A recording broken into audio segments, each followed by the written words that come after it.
Buongiorno Lorenzo. Professor Maggi, buongiorno a lei, benvenuto sempre a Rovigo. Ma lei ormai, lei mi diceva che viene sempre a Rovigo, che si sente di Rovigo.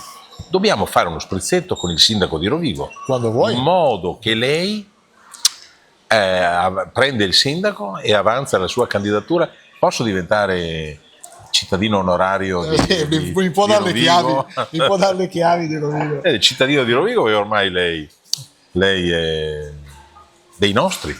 Sì, poi adesso tra l'altro di Rovigo cominci a sapere molte più cose di quanto sapessi prima. Sì, e a lei magari raccontano delle cose che ad altri non raccontano. E quando mi raccontano cose che agli altri non raccontano, non posso a mia volta raccontarle.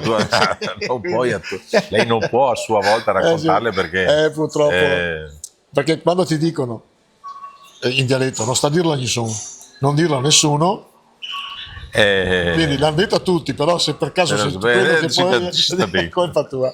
No, perché sto facendo sto viaggio nei 50 comuni, è vero, della provincia di Rovigo con la voce, anzi ringrazio la voce che mi ha dato questa opportunità, perché poi conosco un sacco di cose. Siamo già arrivati al 5° paese e bene.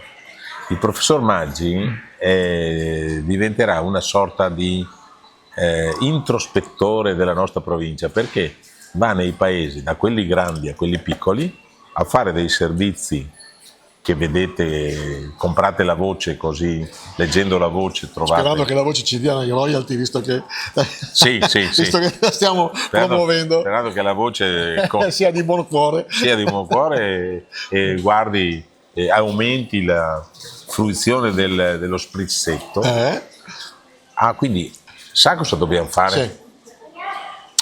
Magari la prossima volta, però non può che organizzarlo lei, perché lei ha la autorevolezza. Chiamare un giorno, chiamiamo il direttore e l'altro che è Marco e Luca. Marco e Luca. O Luca e Marco. E Gramellini. O Luca, comunque quelli che della voce sono i dioscuri, sostengono. E così parliamo, quelli li mettiamo dentro uno sprizzetto. Non li abbiamo mai messi dentro uno sprizzetto. No, sai, perché tra l'altro la voce ultimamente comincia ad aumentare la sua autorevolezza. Sì, e anche la sua influenza. Sì, perché tra l'altro altri giornali un pochino stanno abbandonando la nostra piccola provincia. Invece loro hanno aumentato, per me anche l'operazione che hanno fatto con la radio, con il web che stanno aumentando. Vabbè, bravi.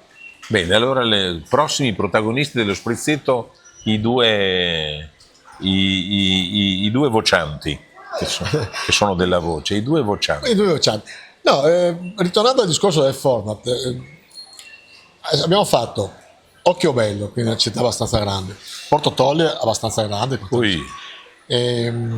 Papozze piccolo. Sì, forse uno fra i più piccoli. Costa di Rovigo medio. Costa di Rovigo medio.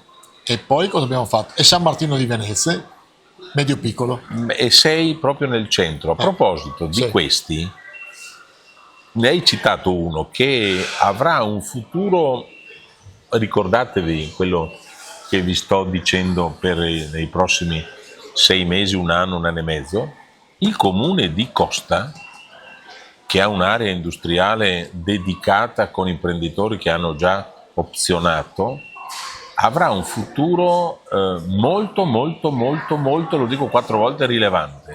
Sì. Perché ha gruppi che si sono e hanno dimostrato attenzione verso Costa. Tutta l'Alto Polesine, forse anche in concomitanza con l'arrivo di Amazon. Soprattutto con la superstrada. Quella lì era una precedente, sai? Sì? Perché c'è passa l'autostrada e ci furono in passato grossi imprenditori che opzionarono del terreno, poi cambiarono idea, ma per esempio a nuovi amministratori molto dinamici, tra l'altro molto operativi, che amano molto il loro comune, e quindi ci saranno delle sorprese. Però ecco, tu hai detto, nei 5 comuni che ho visto, ma anche con quelli che conosco extra format, tutti i sindaci hanno l'amore per il loro paese. Non ho ancora riscontrato, perché siccome nell'immaginario collettivo il sindaco di solito è il capo espiatorio della qualsiasi, cioè tutte le colpe sue, è vero. E quindi molto spesso non gli attribuiamo questo amore che ha per il suo paese. Invece tutti quelli che ho sentito hanno amore per il loro paese. È nato come un denominatore fino adesso, e che lo sapevo, poi è anche abbastanza lampante, tutte ste anime della nostra provincia. La nostra provincia non è una provincia con un comune denominatore per tutti, è un po' mantovana, è un po' veronese, ferrarese, è un po' veronese, un po' padovana, un po' chiogiotta. È la nostra, è un E questo forse, caleidoscopio. forse questo è il nostro difetto. Ma mettilo come un pregio. Non lo so, perché... Sai perché è un pregio? È difetto apparentemente, in realtà è un pregio.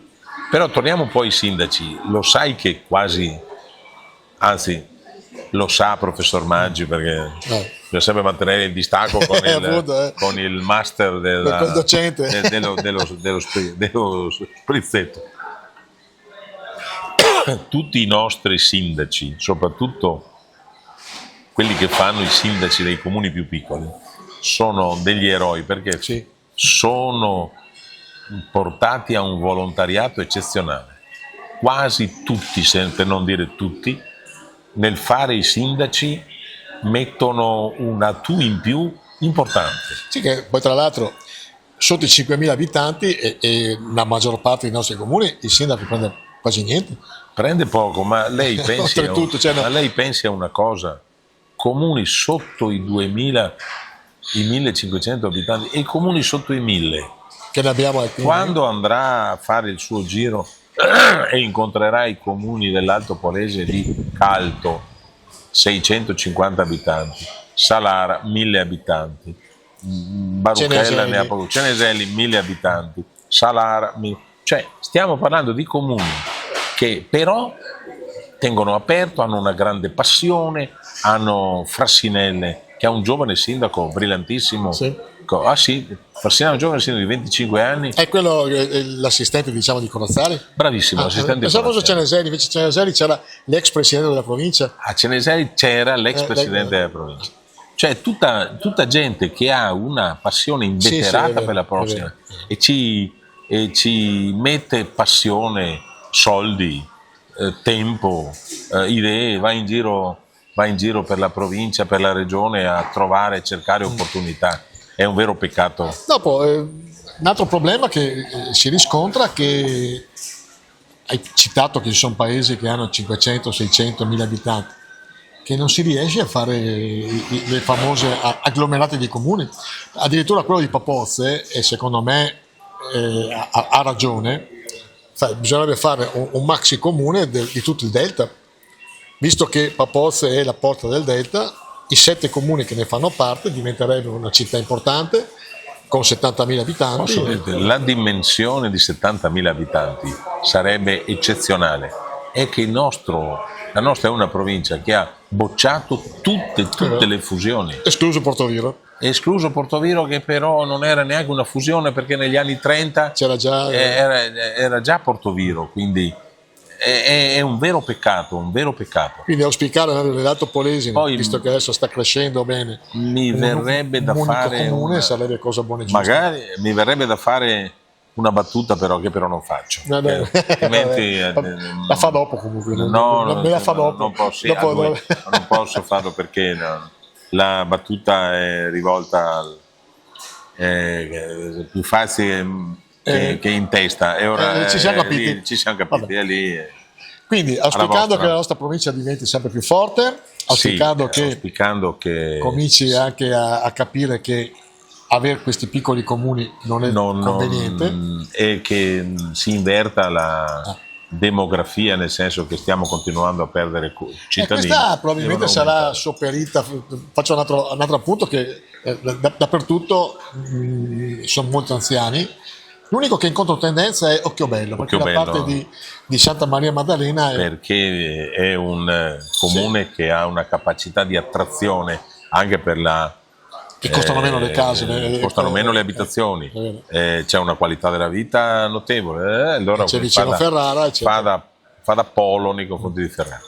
Però saremo probabilmente da gente che vengono da altri paesi sopperiti da questa mancanza di con questa dagli stranieri. insufficienza demografia. Dagli Però stranieri. gli stranieri ancora non partecipano alla vita sociale. No, vabbè.